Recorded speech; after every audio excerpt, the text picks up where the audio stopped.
The cricket's song on a summer night isn't sung with a mouth. Its instrument is on its wings. One wing has a row of small teeth, the other a hard scraper.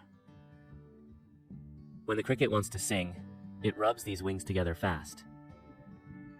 The rubbing makes the wings shake very quickly. This shaking pushes the air. The air carries this shake to our ears. This is the song we hear. It's a beautiful sound on a warm evening. The cricket's unique way of making music is truly amazing. So listen closely and appreciate the cricket's wing song. It's a gift of nature to enjoy.